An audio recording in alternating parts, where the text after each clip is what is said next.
hayan podido aprender algo de la historia de la comunidad de LGBTIQ más en los Estados Unidos.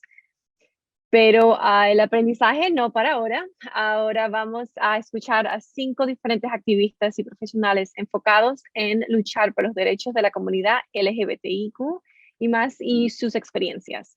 Pero antes de empezar con la discusión, primero vamos a escuchar al encargado de negocios de la Embajada de los Estados Unidos de República Dominicana, el señor Thomas Robert, quien nos dará unas palabras de bienvenida.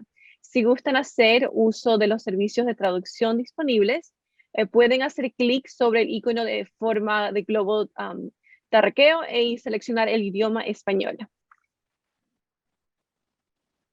Sir J. Robert Thomas, the floor is yours. Muchas gracias y buenas noches. Es un honor estar hoy con todos ustedes en esta proyección de The Closet, una historia de 50 años. Me gustaría dar las gracias a nuestros distinguidos panelistas por unirse al debate de hoy y por compartir sus ideas sobre la historia del movimiento LGBTQI+ en los Estados Unidos. Lo más importante es que esperamos que esto pueda ser un diálogo sobre las formas en que todos podemos seguir apoyando a la comunidad LGBTQI+, a medida que se desarrolla y avanza en todo el mundo. Para situar la importancia del mes del orgullo en su contexto, hace menos de 10 años, los miembros de la comunidad LGBTQI+ obtuvieron el derecho al matrimonio en los Estados Unidos. El documental de hoy se ha concentrado en la historia del movimiento LGBTQI+ en los Estados Unidos, ofreciendo una visión de cómo esa historia sigue dando forma al movimiento LGBTQI+ moderno en la actualidad.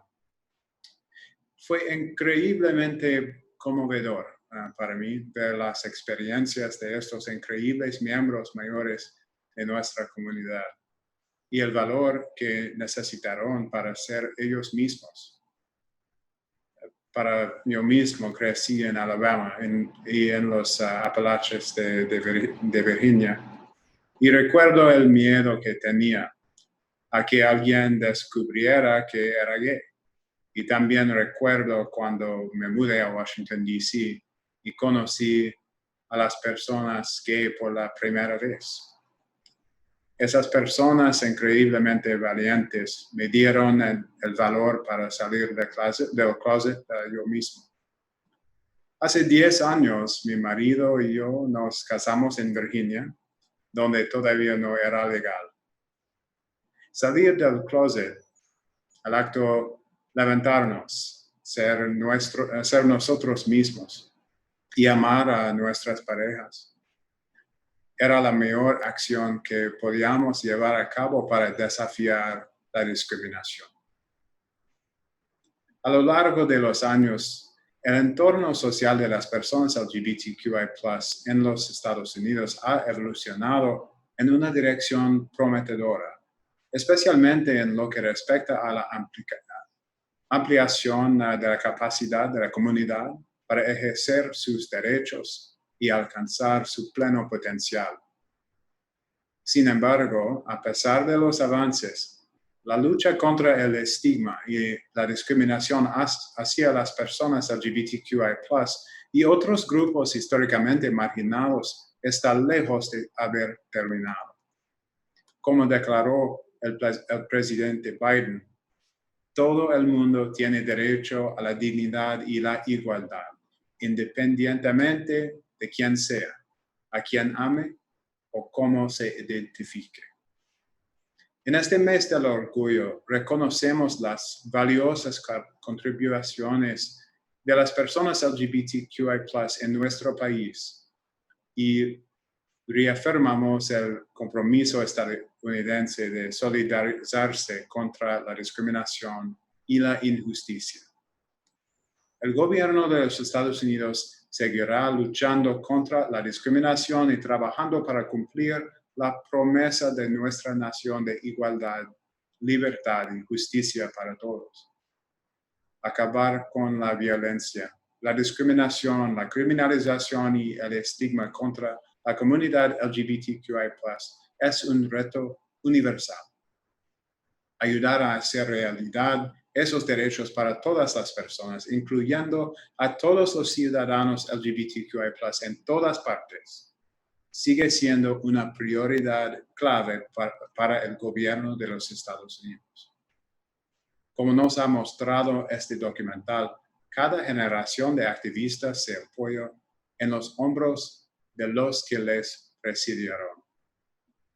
Por ello, espero que todos podamos escuchar, aprender y dialogar con los panelistas de esta noche, mientras descubrimos cómo las acciones cotidianas pueden convertirse en una forma de activismo y de lucha por los derechos humanos. Porque, como sabemos, los derechos LGBTQI+ son derechos humanos. Muchísimas gracias. Muchas gracias a usted, encargado de negocios de la embajada, Thomas, por esas palabras y gracias por unirse también con nosotros. Y ahora continuaremos con nuestro panel de discusión. Les recordamos que si tienen alguna pregunta para nuestros panelistas, que las pueden escribir en la chat e intentaremos resaltar durante la discusión. Y para los que nos acompañan ahora, acabamos de ver el documental Coming Out, A 50-Year History. Fue un documental sobre las vidas de 11 miembros de la comunidad LGBTQ y sus historias de lucha por sus derechos como miembros de la sociedad estadounidense. Este documental, como resumen, nos dio una idea de los cambios políticos y personales que dieron forma al movimiento LGBTQ moderno. Unos jóvenes entrevistados tuvieron la oportunidad de comparar y contrastar sus experiencias de salir del armario con las personas que salieron del armario, coming out of the closet, durante las épocas de McCarthy, el movimiento de los derechos civiles y los años después de las demostraciones de Stonewall y la epidemia del SIDA. Y ahora también les decimos que como parte de este evento, los invitamos a visitar nuestra página de Instagram, donde tendremos preguntas de trivia relacionadas al documental y allí podrán aprender más sobre la historia del movimiento LGBTQ en los Estados Unidos. Y ahora es mi gran placer empezar con nuestra discusión de panelistas y quisiera darle un poco de espacio a nuestros panelistas para que tomen 1 o 2 minutos para introducirse unos al otros a nuestro público. Y tenemos con nosotros primero a la abogada de Derechos Humanos, Raimi Reyes. Muchas gracias, María. Mi nombre es Raimi Reyes, soy abogada especialista en temas de derechos humanos, egresada de la Pucamaima, y cuento con una maestría en Derecho Internacional de los Derechos Humanos de la Universidad de Georgetown en Estados Unidos, donde fui becaria Fulbright por parte del Departamento de Estado de los Estados Unidos. He trabajado en mi carrera en distintos organismos internacionales, en la Comisión Interamericana de Derechos Humanos, la Agencia de la ONU para los Refugiados y la Organización Internacional para las Migraciones. Particularmente con el tema LGTBI, siempre es algo que trato en todas mis docencias de tener presente y sobre todo particularmente en mi trabajo bastante con personas refugiadas LGTBI y ayudándolos a resentarse a países donde puedan estar con una protección plena de todos sus derechos. Un placer ser parte de este panel y atenta a todas las preguntas. Gracias, Raimi. También tenemos con nosotros a Frank Abate, activista social y político y miembro y tesorero de la Junta del Instituto Cultural Dominico Americano. Buenas tardes a todos. Mi nombre es Frank Abate. Soy abogado y financista. Fui becario Fulbright en 1991 y así hice derecho en los Estados Unidos, un LLM. He tenido una carrera tanto en desarrollo económico como en la defensa de los derechos humanos que se expanden por unos 30 años. Actualmente manejo las escuelas de gestión y de finanzas de posgrado de la Universidad de la Pontificia Universidad Católica Madre y Maestra, y como se dijo, soy tesorero del Dominico Americano. Muchas gracias por incluirme. Gracias, Frank. También tenemos con nosotros a Laura Pérez Díaz, directora de los Amigos del Museo en el Museo Memorial de la Resistencia. Hola, buenas tardes. Un placer ser parte de este panel hoy. Les cuento un poco sobre todo el trabajo que hacemos en el museo. En el Museo Memorial de la Resistencia Dominicana trabajamos básicamente con los derechos humanos. Trabajamos desde la historia de nuestra resistencia a las dictaduras durante el siglo XX para educar en derechos humanos. Entonces, dentro de ese marco, hemos realizado toda una serie de actividades en el área de investigación. Por ejemplo, finalizamos hace poco una investigación sobre la represión y la persecución a las personas LGBT durante la dictadura de Trujillo. Dentro del marco de actividades que realizamos dentro de esa investigación, tuvimos la conmemoración del Día Internacional contra la Homofobia, Bisfobia y Transfobia. En el 2018 fue conmemorado en el Museo de la Resistencia con la inauguración de un mural de la artista plástica Kilia Llano, que se llama Amor, Lucha e Inclusión. No sé si en algún momento se lo pueden compartir para que lo conozcan. María lo tiene. Y con ese mural trabajamos educando en los derechos de las personas LGBTIQ+, sobre todo con los estudiantes que nos visitan. Entonces, básicamente ese es el trabajo en el que nos estamos enfocando actualmente. Bueno, ya diciendo un poco sobre mí, soy abogada egresada de UNIBE, pero me he dedicado más al área de museos y especialmente el tema de derechos humanos y educación en derechos humanos. Gracias, Laura. También tenemos con nosotros el cineasta Erwin Villanueva. Hola, gracias por la invitación. Yo súper feliz de estar aquí y compartir mis pensamientos con ustedes. Yo soy Erwin Villanueva, soy también director de contenido digital actualmente. Obtuve una maestría en cine y televisión en la Universidad Savannah College of Arts and Design en Estados Unidos a través de la beca Fulbright.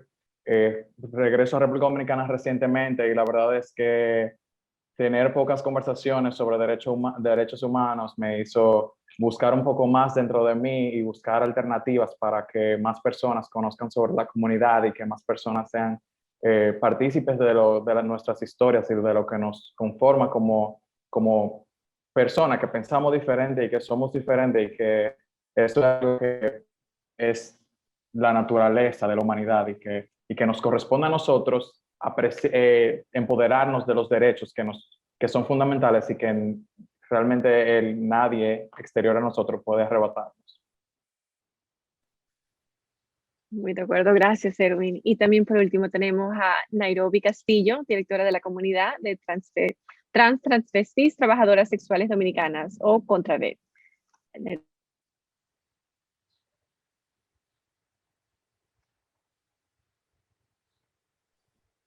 En Nairobi, creo que está esta vez en mute.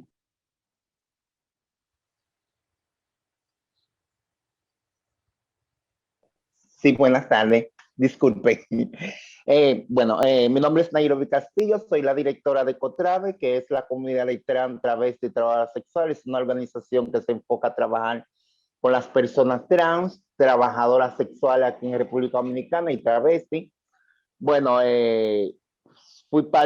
soy ex-becaria Furiain, de cambio de cultura y todo esto. Soy parte de la coalición LGBT de aquí de República Dominicana. Soy representante de la Relatran, que es Latinoamérica y el Caribe. Soy parte también de la coalición del Caribe de CBC. Y así poder trabajar un poco más y que puedan saber de lo que estamos haciendo, implementando aquí en nuestro país para nuestra compañera, nuestra comunidad trans, trabajadoras sexuales. Gracias, Nairobi. Gracias por sus introducciones. Estoy muy entusiasmada una vez más en hablar con ustedes sobre sus conocimientos, sus experiencias y todo su trabajo con la comunidad LGBTIQ. Y recordamos que si alguien tiene alguna pregunta, pueden ponerlo en el chat y podremos intentar de ponerlas en nuestras discusiones. Pero empezaremos primero reflexionando un poco sobre el documental que acabamos de ver junto al público ahora. En particular, Erwin y Laura, quisiera saber, ¿hubo ¿hubo algo, alguna historia en particular o algún entrevistado del documental que le llamó la atención? Y si había alguno, ¿por qué? ¿Y qué podremos aprender de esta historia? Voy a contestar yo primero, como no sé. Sí, a mí hubo dos que me llamaron la atención. Por un lado, el latino, naturalmente. Lo que él cuenta a sí mismo se reflejó en la investigación que hicimos. Él dice, en la comunidad latina no se habla, punto. Entonces, algunos de los entrevistados, estamos hablando que la investigación a la que me refiero culmina en cuanto a periodo histórico en el 1961. Entonces, imagínense la República Dominicana de 1961 hacia atrás.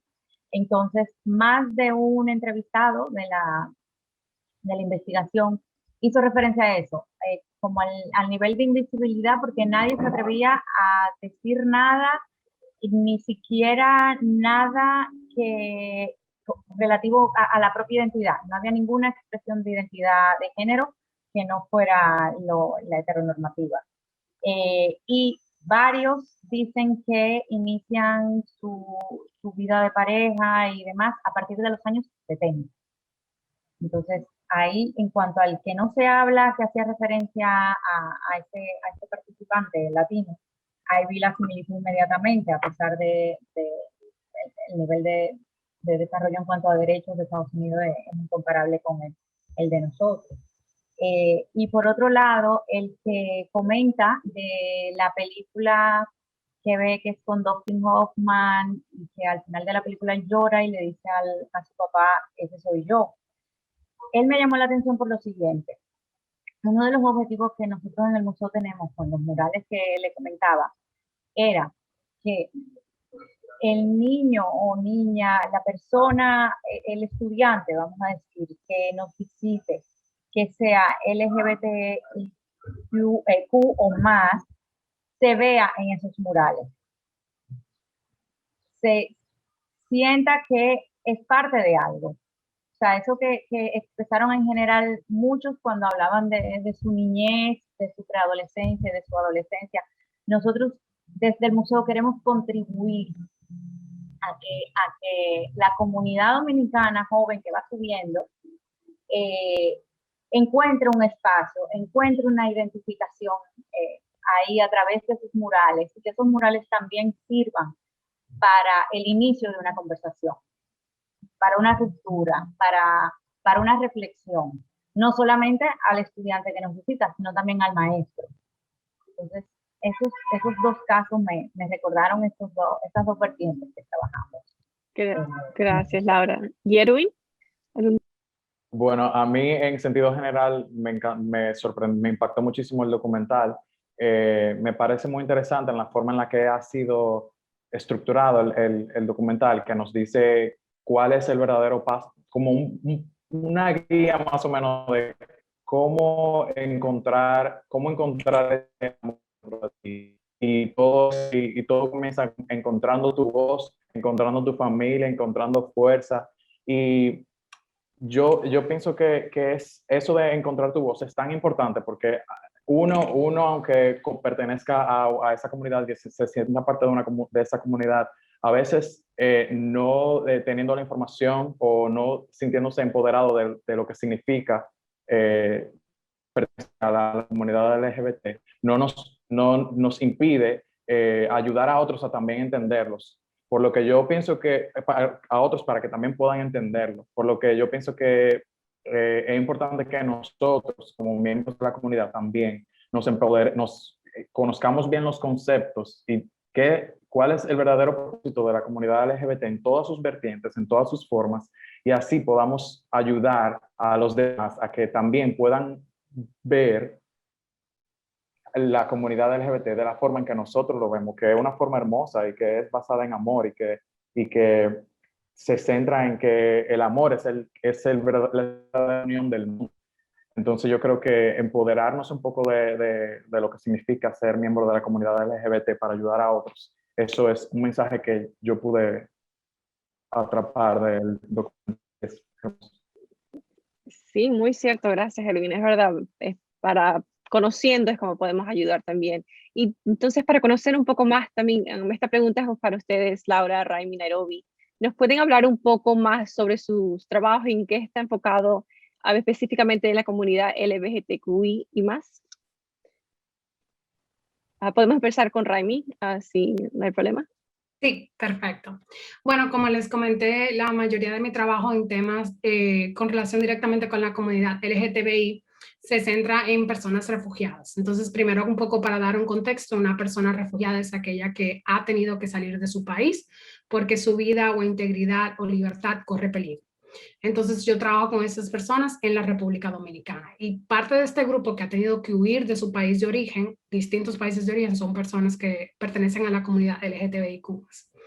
Y particularmente huyen por eso, porque son perseguidos en base a su identidad de género o su orientación sexual en su país de origen.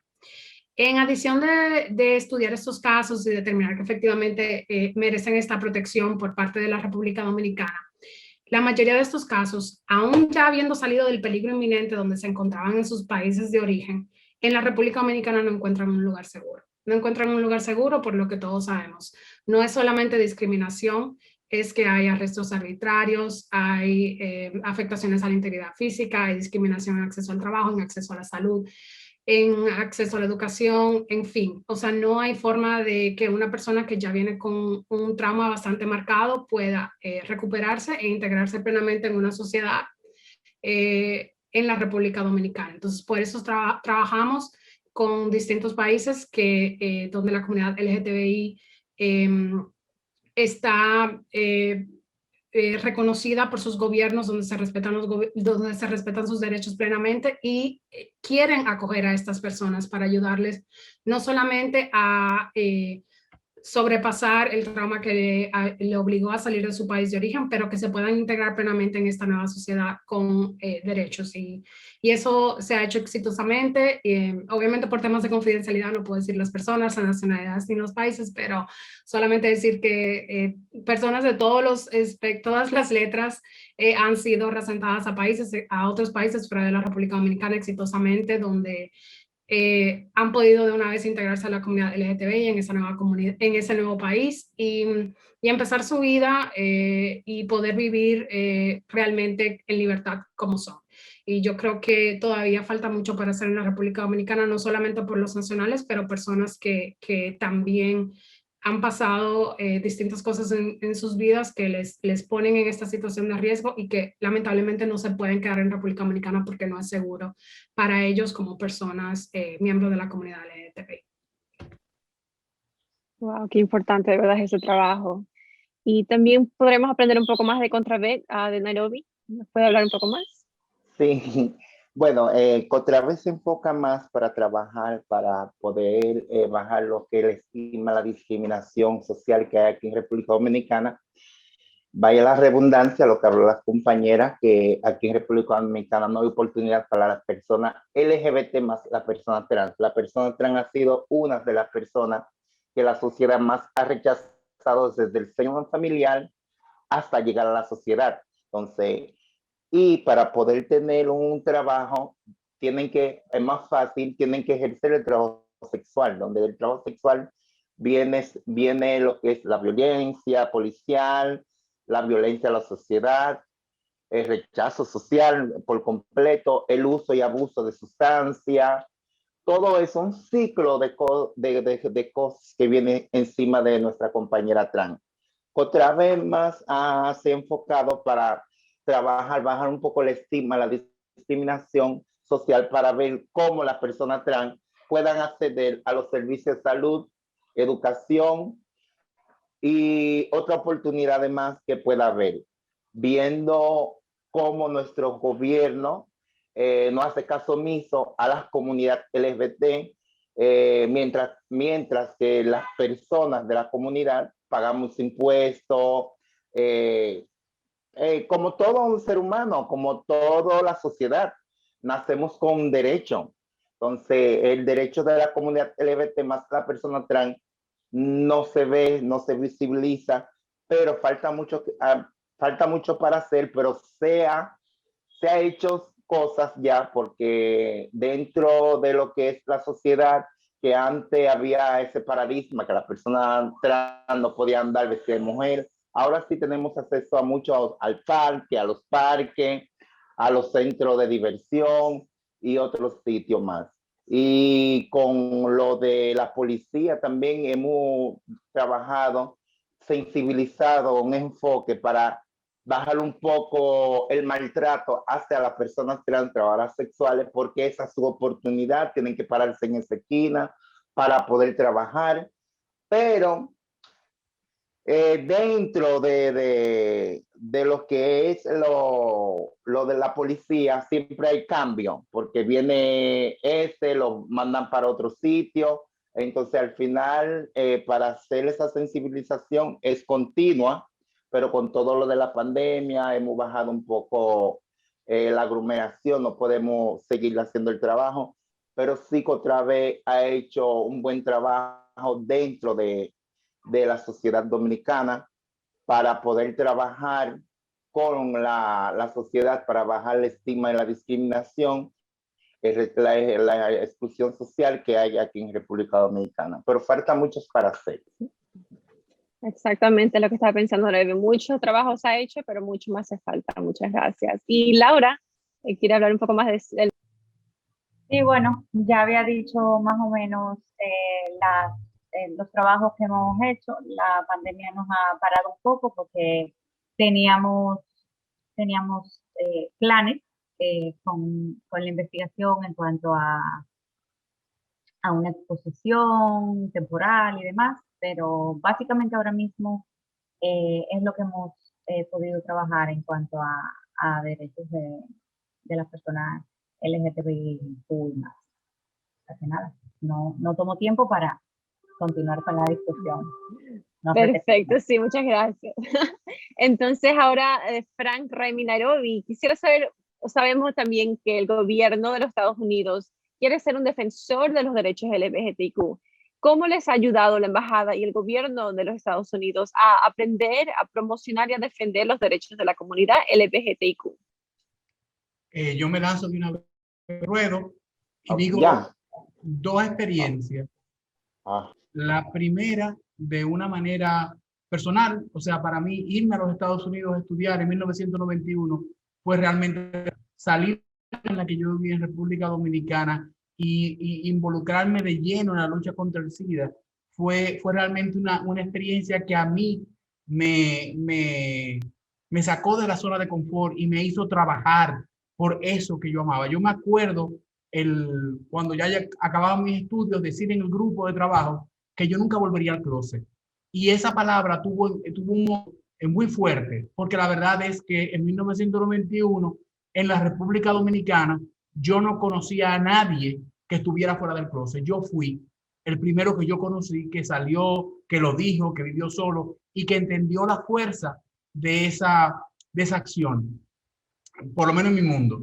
Luego, el otro hecho que para mí importante que hizo la embajada americana, y más que la embajada, el gobierno y el Estado estadounidense, fue el haber nombrado a Wally Brewster aquí en el año 2013. El hecho de que la sociedad dominicana tuviera que ver con normalidad la vida de una pareja de casados, desde la normalidad, es un hecho revolucionario. Particularmente, yo me acuerdo en una de las fiestas que hizo Wally en la embajada, haber entrado y toparme con Monseñor Agripino Núñez Collado, una de las cabezas de la Iglesia Católica Nacional. Y esta persona tenía que ir a esa fiesta y tenía que interactuar. Independientemente de cualquier idea, eso lo forzaba a cuestionar su propio pensamiento. Y de una manera muy sutil, el Estado norteamericano obligó que el tema se pusiera en la palestra. Y eso yo creo que la República Dominicana nunca la podrá pagar. Gracias.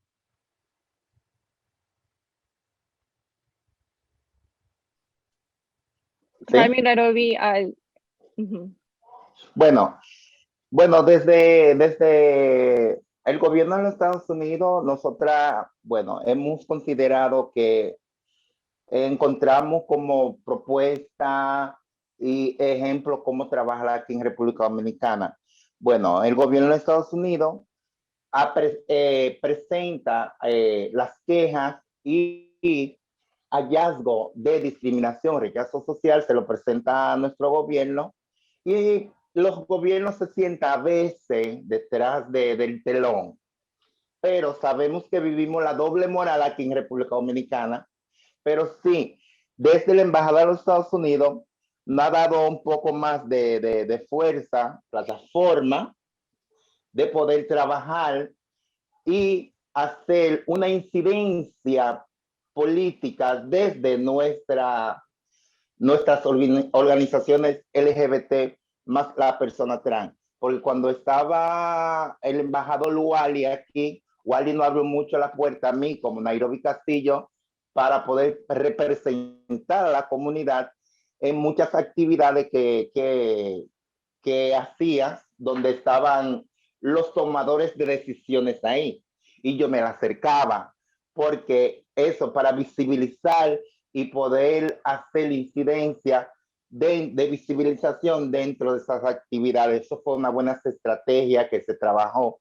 Y desde la embajada también, nosotras tuvimos el honor de tener acceso a la propuesta que ejecutamos de las necesidades de las personas trans aquí en República Dominicana, de tener una ley de identidad de género que la embajada nos financió para poder trabajar, ejecutar, sensibilizar a muchos profesionales de salud y profesionales del gobierno y los tomadores de decisiones. Pudimos acercarnos, presentarles para ver si nos podían ayudar y realizar el proyecto que nosotras todavía lo tenemos engavetado, todavía no se ha socializado, pero sí estamos en plan de socializarlo este año, el otro año, por lo de la pandemia, no podemos socializarlo, pero eso vino desde la embajada y es un gusto y un honor de ver que la embajada pudo enfocarse más en la comunidad LGBT aquí en República Dominicana. Por lo menos hablaron mal, hablaron bien, pero por lo menos nos tomaron en cuenta. Vale. Solo brevemente comentar que yo tuve la oportunidad cuando estaba haciendo mi maestría de estar aquí vivo ahora de nuevo en Washington, pero estar en Washington en 2015-2016, justo cuando la Suprema Corte de los Estados Unidos pues declaró a nivel federal que el matrimonio igualitario pues debe ser una regla a nivel federal. Entonces me acuerdo ver todos los edificios con reflejado las banderas y demás, y el tema de visibilidad, de representación es muy importante. Se ven todos los espacios y creo que más que nada ese intercambio, aparte de obviamente aprender muchísimo más sobre el tema de derechos humanos, me enseñó mucho de cómo hacer que cada espacio sea un espacio donde seamos aliados y sea abierta a la comunidad. Creo que eso es muy valioso. No, muy, muy cierto, que creo que ese es el aprender de unos a otros entre países, es la meta más grande que creo que tenemos aquí en la embajada. Y también ahora quisiera preguntarle a Edwin y a Frank, ¿qué creen ustedes que pueden hacer la sociedad dominicana para crear un ambiente más tolerante y aceptable a la comunidad LGBTQ, en sus opiniones? Si de nuevo puedo salir de una vez, yo creo que podemos dividir eso en cosas que podemos hacer nosotros de manera personal y cosas que se puede hacer desde el gobierno de lo público. Desde el gobierno de lo público yo creo que podemos hacer tres cosas muy específicas. Uno, propugnar la separación clara entre iglesia y Estado. Gran parte de lo que detiene el progreso de los derechos humanos en la República Dominicana es la injerencia profunda de la religión en materias de orden público. Y entonces tenemos que hacer que se divida eso y que realmente haya una división y que el Estado busque la igualdad de derechos entre las personas, algo que es muy normalizado en todas las sociedades progresadas, pero que aún nos queda camino por recorrer. Lo otro que yo creo que debiera pasar es, desde el Estado, de la parte más desde el gobierno, es la descentralización del poder. El poder en la República Dominicana es altamente concentrado aquí en la capital y en el presidente de manera física. Con lo cual, tratar uno de resolver un problema de política pública normalmente conlleva mover la voluntad del presidente. Y eso, para cualquiera, es una tarea titánica. Entonces, si debiéramos tratar de buscar desde la comunidad LGBT que el poder, por ejemplo, el manejo de la salud, el manejo de la educación, vuelva un poco a lo local, a la municipalidad, a la provincia, porque eso haría mucho más fácil conseguir cosas. Es mucho más difícil ser cruel con el que yo tengo al lado. Ahora, si yo vivo en la capital y está pasando algo en Neiva, es muy fácil para mí hacer lo mejor que entiendo, independientemente del costo humano que eso pueda tener.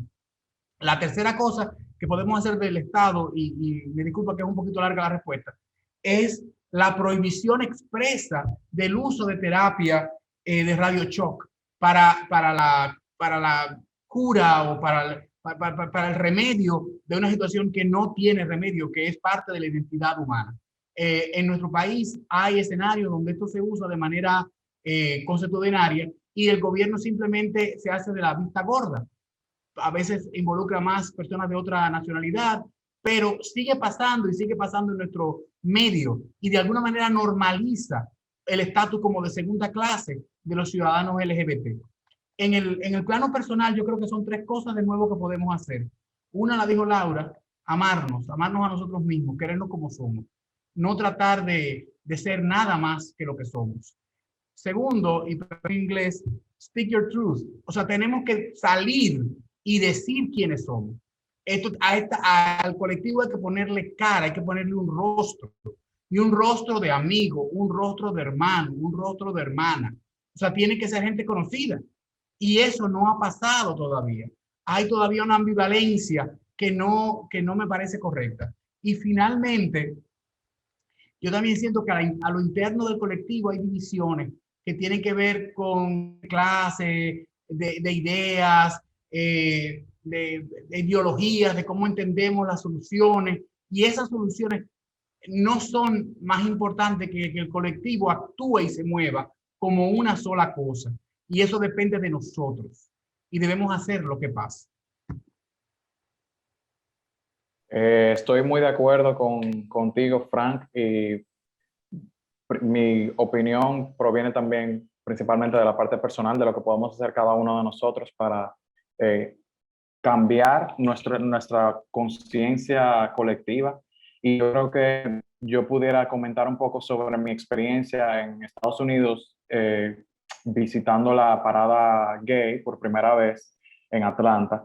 Y yo recuerdo, o sea, yo nunca había tenido la experiencia de una parada así tan grande, porque viví mi vida entera aquí en República Dominicana. Y al encontrarme allí, bueno, fue un sentimiento encontrado porque a pesar de que mis amigos y todos mis allegados saben sobre mí, algo dentro de mí no me permitía aceptarlo, algo dentro de mí todavía me hacía verlo como algo equivocado, como algo malo.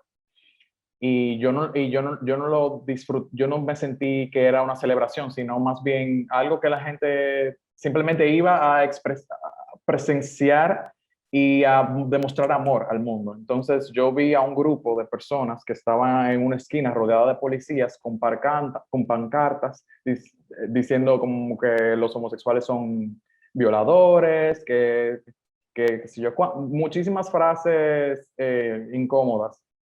No recuerdo bien, pero en ese momento fue muy impactante para mí porque yo pensé que cómo había personas en el mundo que dedicaban su tiempo a manifestar odio y a tratar de atraer personas a un círculo de odio, a un ambiente de odio. Y a partir de ahí yo entendí que en realidad permitiendo a las personas ser auténticos y ser 100% como son, es la mejor alternativa para que sigamos contribuyendo a la humanidad, cada uno de nosotros. Mientras permitamos a las personas sentirse cómodas en su piel, en su propia piel, más posibilidades tenemos de que esa persona explote su potencial al máximo y que pueda traer al mundo lo que hace falta.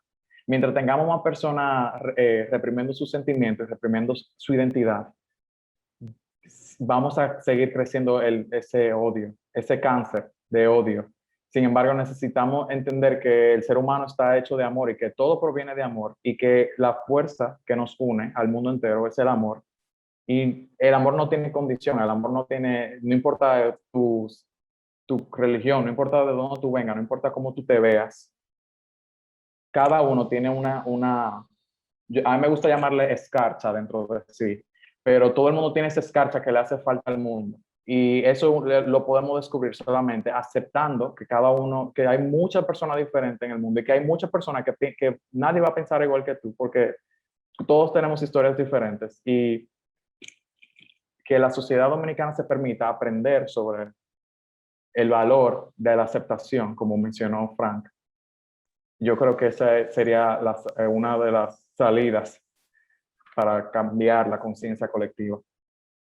Gracias, Frank. De verdad es tan importante aceptar unos a otros y, como dijiste, dejarlos ser como son. Y también creo que una cosa tan importante es aprender de la historia también que tenemos nosotros como comunidad. Y Laura y Frank, en sí quisiera saber, sé que ustedes conocen la historia de la comunidad LGBTIQ por sus trabajos, historias personales. ¿Qué conocimiento tienen de alguna investigación histórica o un evento que haya marcado la historia de la comunidad LGBTIQ en República Dominicana? Bueno, yo arranco primero. Como dije en una de mis intervenciones anteriores, en el Museo de la Resistencia llevamos a cabo esta investigación.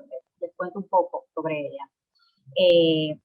Todo vino a raíz de una visita que hizo al museo el que en ese momento era el director del Centro Cultural de España, Juan Sánchez. Algunos lo deben conocer porque fue el previo, o sea, estaba justo antes, no sé si ya hay una persona nueva. Cuando Juan Sánchez visita el museo y se le está contando la historia de Galíndez y de Octavio de la Maza. Octavio de la Maza es hermano de Antonio de la Maza, uno de los ajusticiadores. Resulta que Octavio de la Maza fue el piloto que trajo a Galíndez desde Puerto Plata a Santo Domingo. O sea, Galíndez lo secuestran en Nueva York, de Nueva York aquí lo trae un piloto norteamericano, Ryan Murphy, se llamaba, y de Puerto Plata aquí a Santo Domingo lo trae Octavio de la Maza. Entonces, ¿qué pasa? Trujillo, para encubrir la desaparición de Galíndez, tiene que cubrir todos sus cabos sueltos. Entonces, detienen a Octavio de la Maza y por otro lado también detienen y desaparecen a Ryan Murphy. Ryan Murphy estaba prometido a la sobrina de un senador norteamericano. Ese senador empieza a presionar y el FBI inicia una investigación. Entonces, a raíz de esa presión y esa investigación del FBI, pues ellos se ven la necesidad de dar algún tipo de respuesta. Entonces, tiene a Octavio de la Maza preso y lo asesinan preso. Pero supuestamente, y la explicación que le dan a la familia es que se ha suicidado. Y le presentan una carta en la que Octavio de la Maza dice que él se suicidó porque Ryan Murphy le hizo avances homosexuales. Entonces, cuando se le cuenta eso a Juan Sánchez ahí dice, nos señala, porque en ningún otro momento nosotros contamos la historia de la resistencia, y sobre todo la que estaba políticamente organizada. Entonces ahí Juan Sánchez señala y dice, pero se está justificando un asesinato en base a unos supuestos avances homosexuales, o sea, ahí nos prende un poco eso, y a raíz de eso organizamos el proyecto y posteriormente en una convocatoria de la Coalición Internacional de Sitios de Memoria, que hacen una convocatoria para fondos, aplicamos y ganamos esos fondos y gracias a eso pudimos hacer esa investigación. Que dicho sea de paso, una de las conclusiones es que se necesita más tiempo y hay mucho más por investigar. Entonces, sorprendentemente, sí, esperábamos encontrar algo de persecución, historias como las que hemos escuchado en el documental, de que los detenían, de que las personas eran tratadas como basura, etcétera, etcétera, o incluso estábamos esperando porque se revisaron, como se dice, archivos de hospitales, del psiquiátrico y demás, en el Archivo General de la Nación. Esperábamos encontrar algo de terapia de conversión, algo de ese tipo. Pues sorprendentemente lo que encontramos fue que la comunidad estaba tan invisibilizada que para empezar testimonios solamente conseguimos de hombres gays. Entonces, eso por un lado. Y por otro lado, la orientación sexual y la identificación sexual hacia un género distinto al que habías, el que te habían asignado al nacer, fue usada para, vamos a señalar opositores. O sea, no necesariamente tenías que tener una orientación o una identidad sexual distinta a la que se esperara, vamos a decir, para que si se te señalaba como tal o se insinuaba algo así sobre ti o un familiar tuyo, inmediatamente eras alienado y ahí sí eras perseguido. Entonces se utilizó mucho para dañar al opositor, simplemente por el hecho de insinuar una orientación. Insinuar. Hablamos de que se insinuaba a través del foro público, sobre todo. El foro público era una columna que había en el periódico del Caribe, que esa columna se escribía en el Palacio Nacional.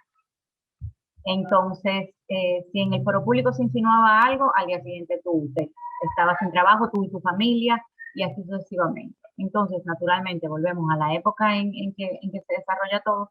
También tu propia familia viendo lo que le ocurría al de enfrente, por ejemplo, cualquier expresión de género contraria a la de el sexo con que se te identificó en tu nacimiento o que pudiera indicar una orientación sexual distinta, en tu propia casa te reprimía. Eso fue de las cosas que encontramos.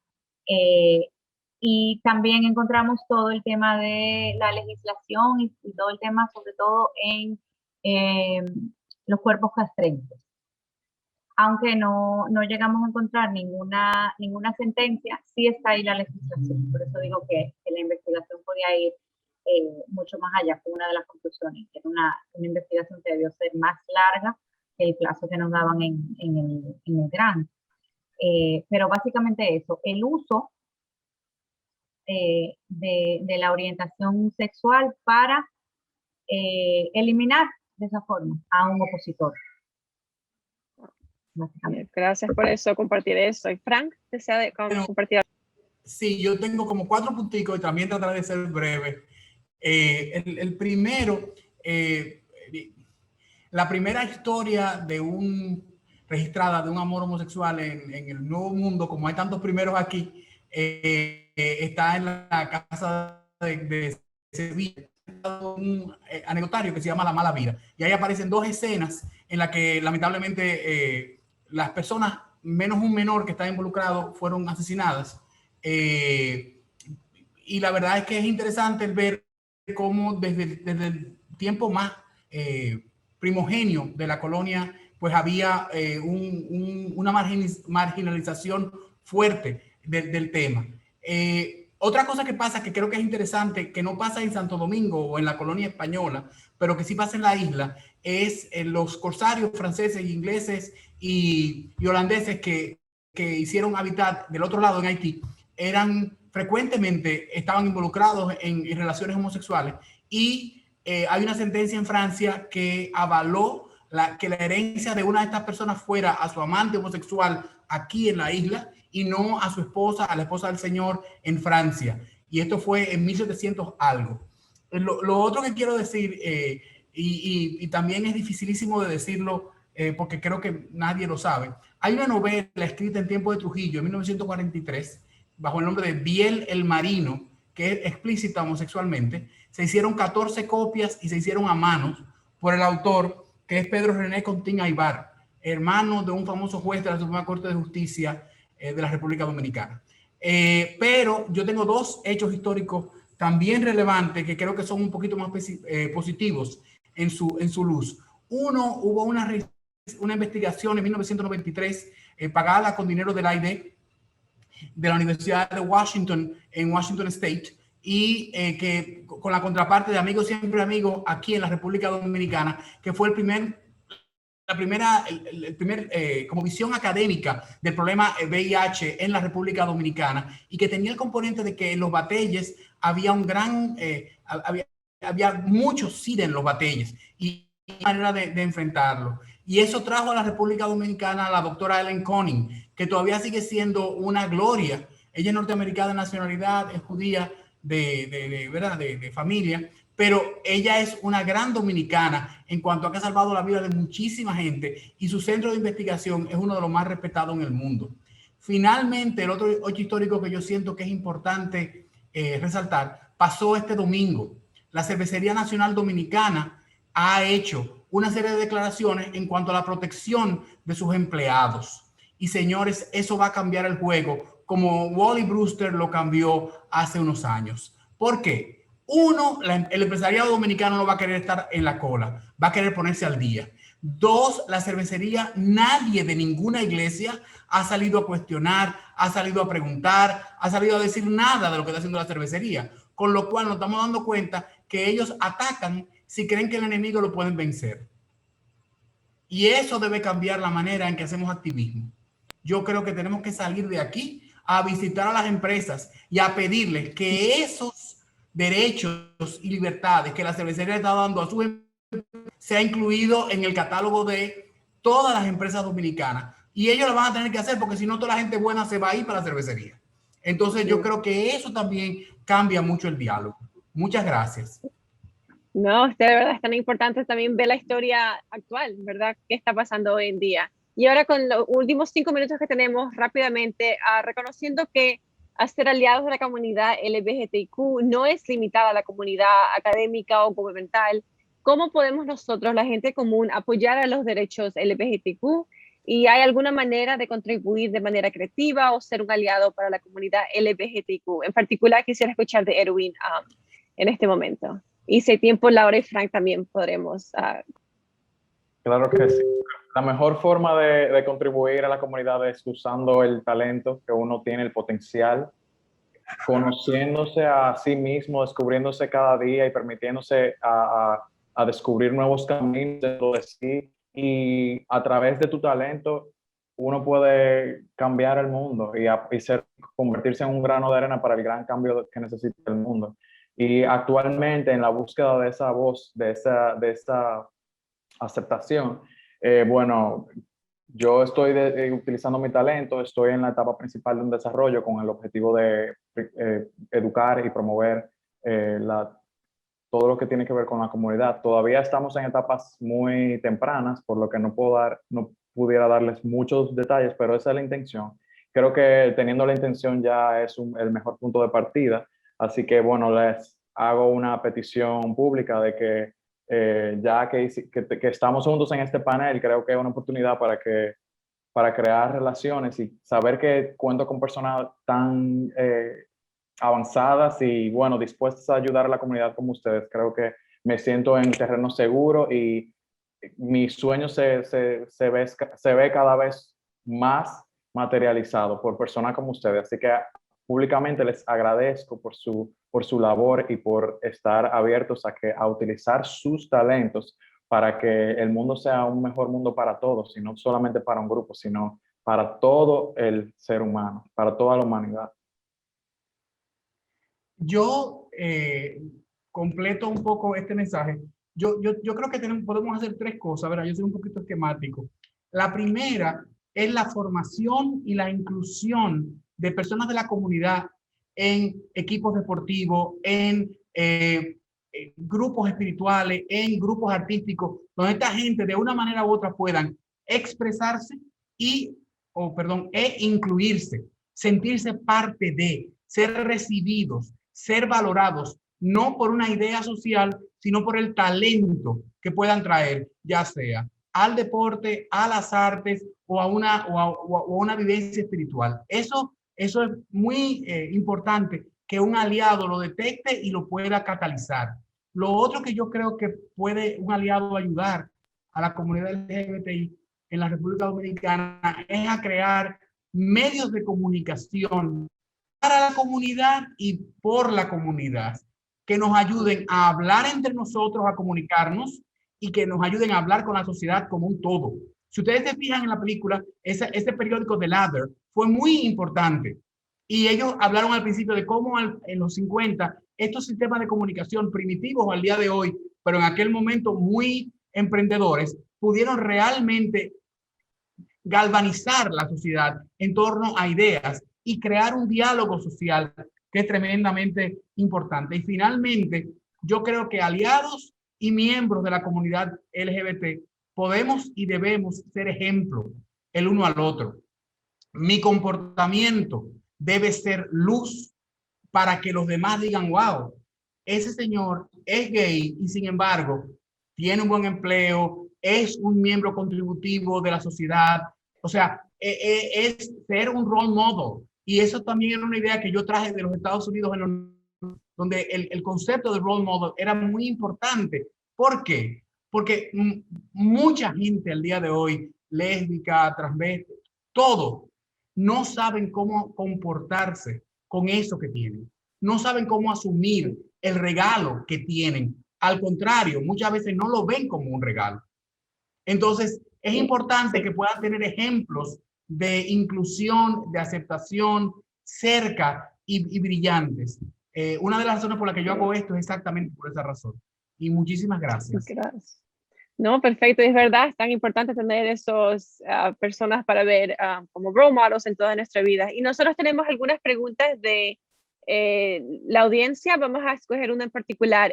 Viene de Emilia. Ella pregunta a los panelistas si hay en el país alguna organización que ayude a los niños y adolescentes con orientación LGBTI y a vivir en este ambiente de doble moral en que vivimos los dominicanos.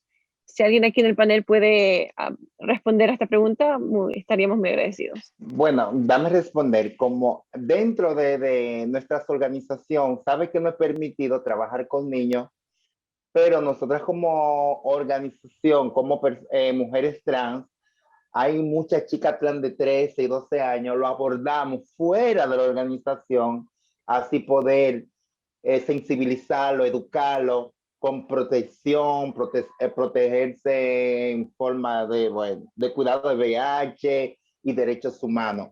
Eso nada más se puede hacer, pero no se puede acoger a los niños de edad, llevarlo a la organización, porque eso es un peligro para nosotras, no lo cierran. Como tú dijiste, la doble moral aquí no permite que uno avance ni trabaje bien con nuestra comunidad necesitada. Gracias. Gracias, Nairobi. Y Frank, rápidamente, ¿quieres seguir?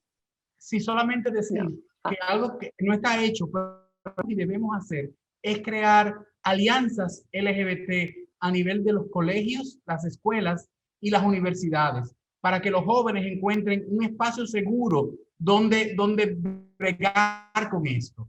Pero como decía Nairobi, ese tema es muy peligroso. Desde el punto de vista estatal, lo ven con muy malos ojos. Entonces, debemos tratar de buscar maneras inteligentes de lograr que hayan espacios seguros para que la comunidad LGBT se exprese. Eso debe ser como una meta a muy corto plazo de la comunidad. Muchas gracias y muchas gracias una vez más. Ya hemos finalizado con nuestra sesión de preguntas y respuestas y gracias a todos por acompañarnos hoy. Una vez más, gracias a nuestros panelistas por sus respuestas tan sinceras y a ustedes por su participación y por su apoyo. Y también al Instituto Cultural Dominico Americano que formaron parte de este proyecto. Gracias y buenas noches. Gracias.